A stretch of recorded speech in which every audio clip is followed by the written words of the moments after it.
मैं पूरे दर्द से कहता हूं, पाकिस्तान की हुकूमत लीडिंग रोल अदा करे। पाकिस्तान के सिपहसालार आगे बढ़कर दुनिया की तमाम अफवाज को इनवाइट करें। वजीर आजम सिर्फ ओआईसी का नहीं, दुनिया में ऐसे ममालिक भी हैं, साउथ अफ्रीका की तरह के ममालिक, आयरलैंड की तरह के ममालिक, जो सहूनी साम्राज्य के मुकाबले में खड़े हुए हैं। इन सबको इनवाइट कीजिए, इन सब की एक कॉन्फ्रेंस कीजिए और वहां से एक एलामिया जारी कीजिए कि अब बहुत हो चुका है, हम पेशकदमी करेंगे। जिस दिन ये जुर्रत पैदा कर ली, जिस दिन आपने ऐलान किया, उसी दिन से जंग रुकना शुरू हो जाएगी। यही ट्रंप होगा जो खुद जंगबंदी करवाएगा, लेकिन ये कमजोरी दिखा के, बुज़दिली दिखा के आप हालात को तब्दील नहीं कर सकते हैं। इसलिए तमाशा देखने वाले कल खुद तमाशा बनेंगे, फिर कौन इनकी मदद को आएगा। इसलिए हम ये बता देना चाहते हैं कि दुनिया भर के बाज़मीर इंसान, दुनिया भर के वो लोग जो अमेरिका से भी नफरत करते हैं, इसराइल से भी नफरत करते हैं, सड़कों पे मौजूद हैं। मगरिब के चेहरे से नकाब पूरा का पूरा उतर चुका है, आया हो गया है ये मगरिब, इसका साम्राज्य जहन वाज़े होकर सामने आ गया है।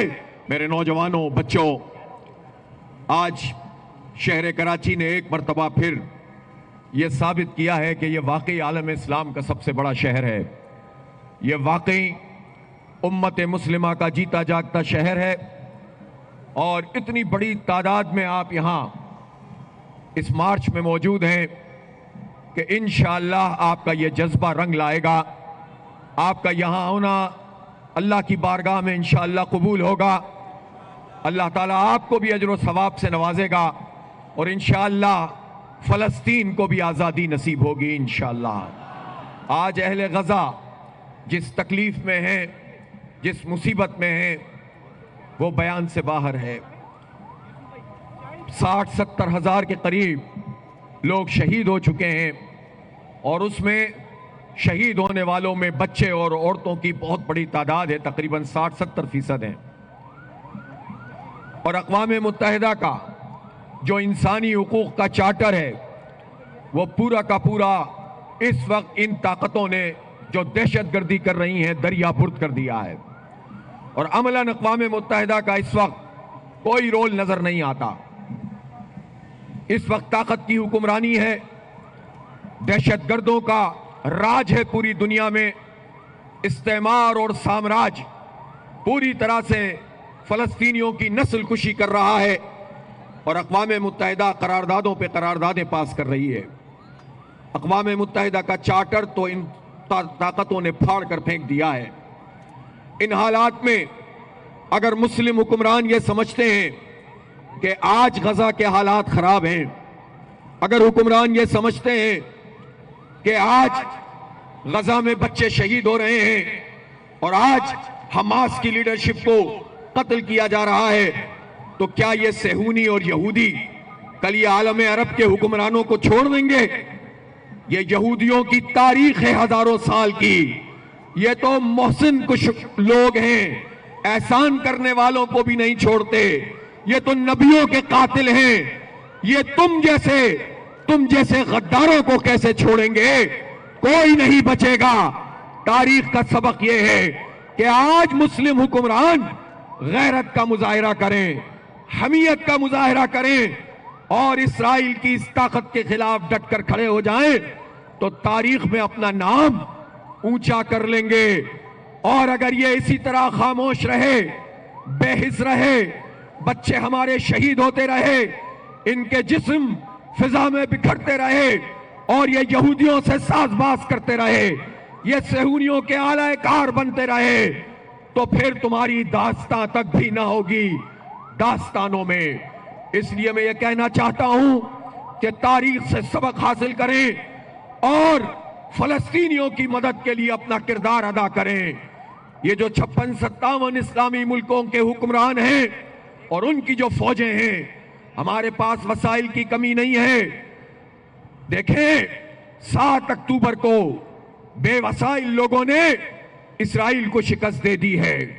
7 अक्टूबर 2023 इसराइल शिकस्त खा चुका है। उसकी टेक्नोलॉजी, उसके आयरन डोम्स, उसके इंटेलिजेंस नेटवर्क सब हमास और अल-कस्साम ब्रिगेड ने दरियाबुर्द कर दिया। इसराइल तो सिर्फ बच्चों से इंतकाम ले रहा है, सिविलियन पे बमबारी कर रहा है। इसराइल तो गजा को जेल बना रहा है। इसराइल तो रफा बॉर्डर पे भी बमबारी कर रहा है। इसराइल तो खाने पीने की चीजें बंद कर रहा है और इसराइल नस्ल कुशी कर रहा है। वो आज भी अल-कस्साम ब्रिगेड का मुकाबला नहीं कर सकता। जब इसके फौज के लोग आगे आते हैं और टैंक आगे आते हैं, जीरो डिस्टेंस से उनको मारा जाता है। और हमास की लीडरशिप पूरी दुनिया की मुस्लिम सिपह सालारों से यह कह रही है कि तुम्हारी फौजें, तुम्हारे मिसाइल, तुम्हारे टैंक, तुम्हारी टेक्नोलॉजी और तुम्हारा एटम बम वो क्यों नहीं मैदान में आता। वो एक मर्तबा सामने आ जाए, हमारे बच्चों की शहादतों का सिलसिला रुक जाएगा। इसलिए मैं पूरे दर्द से कहता हूं, पाकिस्तान की हुकूमत लीडिंग रोल अदा करे। पाकिस्तान के सिपहसालार आगे बढ़कर दुनिया की तमाम अफवाज को इनवाइट करें। वजीर आजम सिर्फ ओआईसी का नहीं, दुनिया में ऐसे मुमालिक भी हैं, साउथ अफ्रीका की तरह के मुमालिक, आयरलैंड की तरह के मुमालिक जो सहूनी साम्राज्य के मुकाबले में खड़े हुए हैं।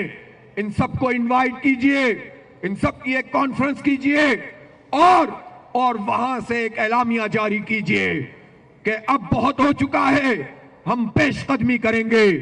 जिस दिन ये जुर्रत पैदा कर ली, जिस दिन आपने ऐलान किया, उसी दिन से जंग रुकना शुरू हो जाएगी।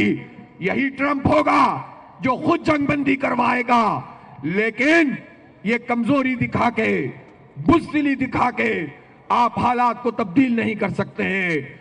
इसलिए तमाशा देखने वाले कल खुद तमाशा बनेंगे, फिर कौन इनकी मदद को आएगा। इसलिए हम ये बता देना चाहते हैं कि दुनिया भर के बाज़मीर इंसान, दुनिया भर के वो लोग जो अमेरिका से भी नफरत करते हैं, इसराइल से भी नफरत करते हैं, सड़कों पे मौजूद हैं। मगरिब के चेहरे से नकाब पूरा का पूरा उतर चुका है। आया हो गया है ये मगरिब, इसका साम्राज्य जहन वाज़े होकर सामने आ गया है और खुद मगरिबी ममालिक में रहने वाले बाज़मीर इंसान, यूनिवर्सिटियों के नौजवान, तलबा और तालिबात इस साम्राज्य तहजीब के जो कारपर्दाज हैं उनके खिलाफ उठकर खड़े हो गए हैं। डट कर ऐलान कर रहे हैं कि झूठ के जरिए, मुलम्माकारी के जरिए, दजल के जरिए तुम हमें बेवकूफ बनाते रहे हो। यह तहजीब सवाल पजीर है। इनका पूरे के पूरे ऐलानात और इनके जितने भरम थे वो टूट चुके हैं। इसलिए मैं कहना चाहता हूं